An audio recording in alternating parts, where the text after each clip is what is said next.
Good evening, everyone. I'm Christine Cruz, and tonight we are following a number of acts of gun violence that happened this weekend in both the Triad and around the state.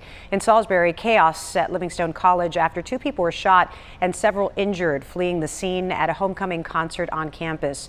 1 woman grazed by a bullet was treated and released from the hospital. A second victim is still at the hospital with a gunshot wound. Jesse Peer from our NBC affiliate in Charlotte, WCNC, spoke to people who were there when the gunfire erupted. Homecoming weekend festivities were in full swing at Livingstone College. It was really fun, everybody was just like together, having a good time. People were strolling, laughing. We're alumni, it's about people coming back, reconnecting, seeing people that they haven't seen in a long time, Because of the pandemic, we ain't had a homecoming in like 3 years, That's so this is like one of our first homecomings in like 3 years. Yes. But a concert Saturday night featuring rapper Asian Doll, who you see here on stage, was cut short. Janiyah White was at the concert and says she saw some sort of fight before shots rang out. I just kept falling. They kept telling me to get up. It was just like, I was just so much in shock. I was just like, please check me, make sure I'm not shot.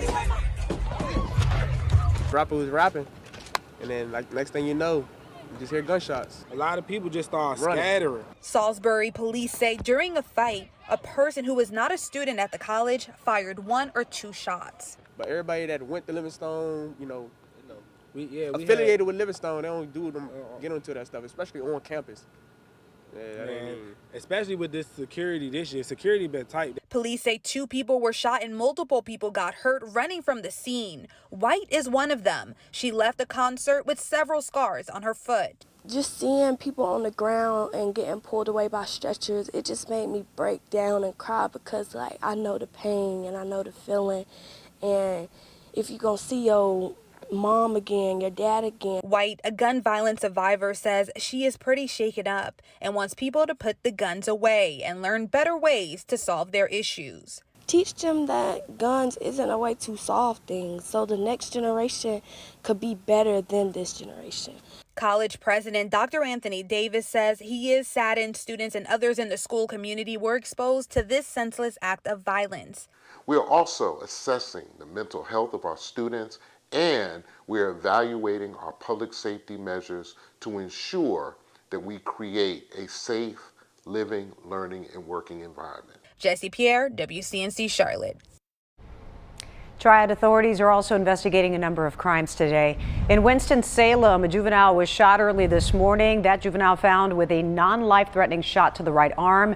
The victim says it happened near Thornaby Drive and Martindale Road. An investigation is ongoing. And Winston-Salem police quite busy today. Just a few hours later at 8 o'clock in the morning, they responded to another person shot. This happened on Urban Street. The victim was wounded in the neck and is now being treated at the hospital. Police say it likely happened after a fight at the scene and that this was an isolated shooting. We will let you know more as more information comes into the newsroom. And we continue to learn more about the families who lost their loved ones in a mass shooting in Raleigh. Mary Marshall, a Navy veteran, was one of the victims of the rampage. Her family shared their grief with NBC. Marshall's fiance says instead of meeting his future wife when he came home on Thursday, he was met by police.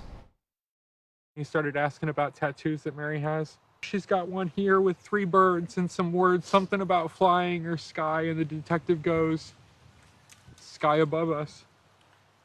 In your handwriting. And I remember I said, "Yes, how did you know that?" And we knew right there. We knew. That. We knew. We knew she was gone. Her family is calling for people to remember and celebrate Marshall's life as she will not be able to celebrate her wedding day. The suspect, a 15-year-old, is still in the hospital.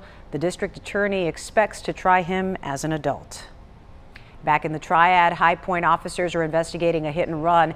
They say they found a man lying lifeless on the road between East Green Drive and Leonard Avenue. Investigators determined he had been hit by a car. It had been going north on South University Parkway. The suspect's car is thought to be a Honda Accord. It would have front-end damage, likely on the right side. High Point police ask you call them with any tips. And even firefighters very busy today. Winston-Salem firefighters responding to a house fire on Harrington Circle before 8 o'clock in the morning. The department tweeted out this video. They say no one was hurt and the fire is under control. And breaking news, we are learning about another fire out of Winston-Salem at this hour. Fire units are still on the scene.